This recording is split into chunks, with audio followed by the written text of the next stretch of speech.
Hey everyone, it's David. I think I'm live right now. I'm not used to going live here, so try to get you on a good angle here. So it's day after Christmas. First of all, I want to wish everyone a Merry Christmas that might be watching this or watching this at a later date. I just had some media go up on this. So I'm going to be talking about setting out some goals for 2024 and about making your surplus fund business work in 2024 and some essentials for that. So, thank you for watching. So, essentials of surplus funds business and what's it going to take to get your business rolling in 2024, which is scary. It's only a week away.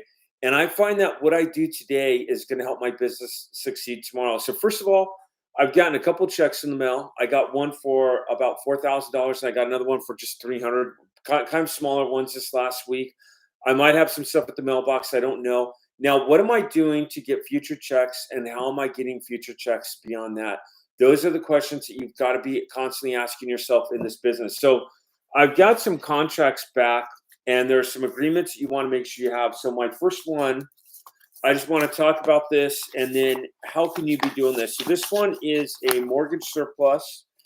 It is it's a small amount. It's for 7,200. A lot of people say, "Oh, that's too small." Well, that's 3,500 bucks. So if I work this deal, I'll get 50% of it. I've already contacted the client. They've got us back the agreement, and the first one is an assignment of interest. And I just did a short on this video earlier today. An assignment of interest, the way I explain it to my clients is this will allow me to collect the funds on your behalf. And I don't say me, I say my corporation. This will allow RN Recovery to collect the funds on your behalf with this agreement. Never had to explain that. No one's asked, come back and said, well, am I still going to be entitled to funds or what? No one ever asked me that. Now, of course, they're going to be, and that might be a question. You have to understand what it is, but you want to keep it as simple as possible. So I say there's three agreements. I don't use the word contracts. I'm giving you very valuable script that I use for my personal business. There are three agreements that we're going to need to start off with. The first one's an assignment of interest. This will allow RN Recovery to collect the funds on your behalf. The second one is a contingency agreement. This is the agreement between you and RN Recovery that will allow us to pay you and get paid in the process. And I typically do a 70-30 split where RN Recovery will receive 30%. Now, there's $100,000. Like we just did a deal for 118,000. The guy came back and he said, "Well, 118,000 is a lot." I came back with, "What do you think is fair?" He came back with, "Would you do 20%?" Absolutely, I'll do 20% all day long. We got like 22 grand off of that deal, and it had to go through an attorney that's in the process of coming out and getting us paid. I'll do that deal all day long. I would have done 10%. I hope he's not watching this. Sometimes I'm always afraid he's going to come back and watch the video, but when I get paid on the claim and the money, what I do is I go ahead and feel free. I think chat should be open. So if you have any questions, let me see if I can get chat working because I'd like you all to be able to ask me any questions. Okay, yeah, chat is working. I see people coming on. Um, so yeah, feel free to put a couple questions up here in chat. I'm gonna just make sure. Okay, so yeah, chat is working, and I do have a free training. So I'm gonna go ahead and post a link to my free training up here. And then if you're still interested and you want to talk to one of us, just fill out that form, and you can definitely talk to one of us. So there's free training. Please feel free to ask me questions. Now, when I get paid on these funds, what I do is I send a copy of the check that I got paid. I send a copy of the contingency agreement, and I send a copy of their check. That way, they see the agreement they signed, they see the check, and they don't say, "Oh, okay, he's holding funds or he doesn't do any of this." And that's contingency agreement. By the way, I've never had a problem with that. There's times I haven't done that. I've never had a problem, but it makes me feel good about what I'm doing, gets me some good testimonials, gets my client talking good about me. The last one is a limited power of attorney. What a limited power of attorney will allow you to do is if the check comes in their name, you could sign for it and cash it. And most banks will that recognize limited power of attorney. Can I that you're the real deal? You're calling your client about funds they didn't know they had. You're telling them about the proceeds and what you can do for them. And then you come up to the limited power of attorney. The way I explain that agreement, I call these agreements, you don't want to use the word contract because people are kind of they're awestruck by this. And you have to take control here. You have to be willing to not only control the conversation, get the notary out there, get everything scheduled. So what I do is I come back with the agreement and I say a limited power of attorney will allow us to get documents, courts, whatever we need on your behalf we can go ahead and pull that on your behalf. And we could go ahead and, hey, everyone, I see a few more people join. Please ask me any questions. I'm talking about surplus funds, and I'm talking right now about a mortgage tax overage deal that I just received in the mail, and how I got that and what I said. But what I say is, the limited power of attorney will allow us to be able to pull up documents on your behalf, work with the courts, and make sure that the process goes smoothly. And I won't be bugging you all the time for documents. People are generally pretty good with that. I don't go too much into explanation, because then that's going to generate questions.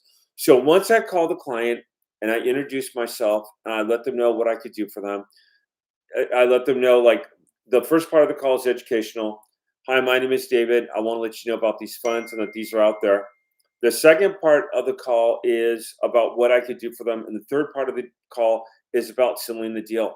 Now, most of my calls, I close somewhere between conversations 4 and 10. And I mean, there's plenty of calls I've gotten where I've gotten the first deal. I called the guy a while ago. I've talked about the story quite a bit. He he had this was a state fund and not a mortgage overage, and it was his stepdad's, and he was entitled to funds. He goes, yeah, I know I'm entitled to these. I've been told I don't even know how to collect them, and I have to find out the process. I came back with, would you allow us to go ahead and worry about the process and the collection, and would you be willing to sign the agreements? We'll charge you nothing. Upon you getting paid, we'll get a percentage. The guy was super happy about that. He's like, yeah, what do I need to do to make this happen? So we went ahead and got him paid, and a few months later, and the guy called me up and thanked me, and he actually asked me, how much I owe you, and I said, I'll never ask you for any money. I'm just happy we got you paid. There was a little bit of difficulty, and we had to get a few forms back and forth.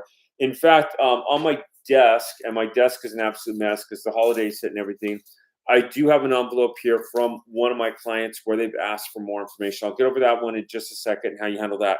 So this was a mortgage overage, and I went ahead and got the forms. I will now go ahead and send these off. I do have an attorney that works these for me at a flat fee, and then they get a very small percentage of what I make. They get several of these a month, so they're always happy to work with me. Now, let's go into state funds. So I have several state fund contracts here, and I got an envelope with state funds in it. Let me see what this lady sent me. Reach out to her, sweet lady, really like her. Okay, so she had to send a section 13101, basically stating that the table of heirship, who's in it, and that she's next in line, and she had to fill out a couple question marks and check marks on this, and I've had to guide her through this. So I've guided her through this. I've gotten her on this. This is about the third time she's had to send documentation to me. Now, this is a $45,000 claim. She'll get about $4,000. I'll get $4,000 off this. She'll get about $40,000 off of this. Super happy that I'm working with her on this. Super happy that she's trusting me with this. She is a sweet lady. Very much working with her. And then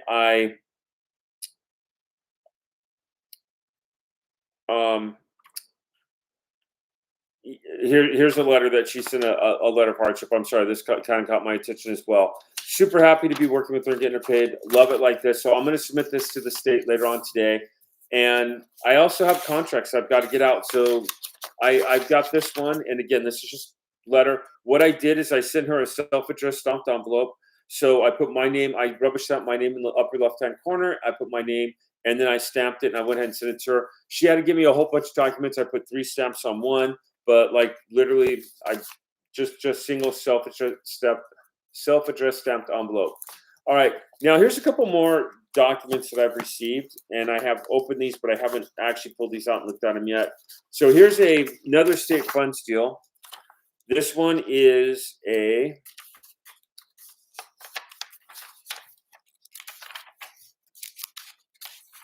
I have everything here. I've got all the signed documents. Okay, so it's a $28,000 life insurance, which they tend to have the highest ones. But then she's also got a $10,000 life insurance as well. She's got several. She's got another $3,000 life insurance. She's got quite a bit.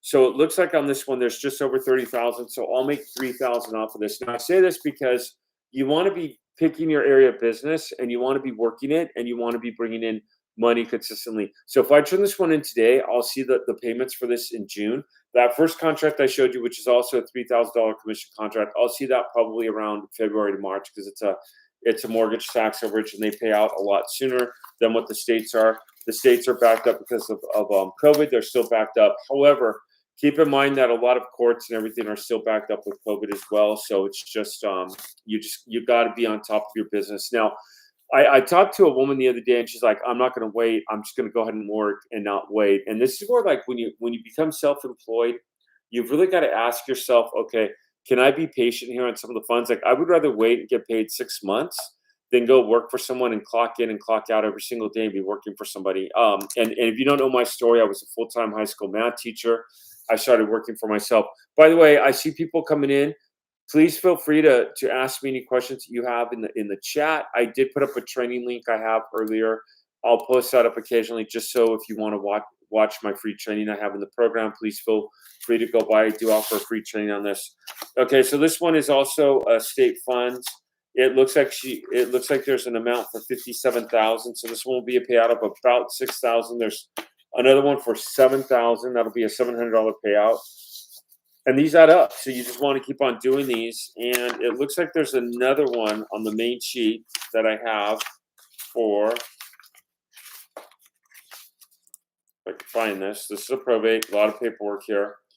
Okay, 71,000. So this is a $12,000 claim that I'll be receiving for this contract, and it's pretty exciting. Now, here's the thing I want to emphasize in this video. Okay, I submit these in today. Then what? Okay, great. I've submitted my claims. If I don't work this business, I'm not going to get any more claims in. I'm not going to be bringing in the money. I should be getting multiple claims in per week, at least one per week minimum, where I'm making anywhere from 2 to 5,000 a week in commissions, which is actually my average claim is probably about 2,500 to 3,000, and I'm pulling in about 2 to 3 of those a week. Between mortgage, tax overages, and state funds. And state funds, I do somewhere between 7,500 to 10,000 a month. And in mortgage and tax overages, it fluctuates back and forth. But you can easily hit a 6-figure income on this. It is just work. You've got to work the business and be on top of it. All right, and then I've got one more contract in here, and this one is okay. So this one is a mortgage overage, and it is. Part of that first one I had, this one's an additional 7,500. This is the other person who's part of that. So I've reached out to both siblings. They both have signed this, got me the necessary documentation. That's working for this. So, hey, everyone, thank you for your time here. I'm getting ready to wrap this up. We've talked a lot about state funds, mortgage unclaimed funds, and tax unclaimed funds. Are there any questions that any of you have that you want to put in chat right now that I can answer? And if not, I'll go and get off. Merry Christmas, everyone. Always good to be here and be working. So I did put up my training, and I'll put up the other training link. These are totally free. Go and check out our training, no obligation. Check it out, see how you like it. We are bringing a lot of AI into surplus funds right now. It's been our newest thing. We've released that. We have a lot happening with artificial intelligence and surplus funds. So I'm not seeing too many questions here. So yeah, let's go ahead and wrap this up, everyone. I thank you for watching. Please stay in touch. Ask me any questions. Feel free to comment on this video if you do, and I'll see everyone around. Thank you.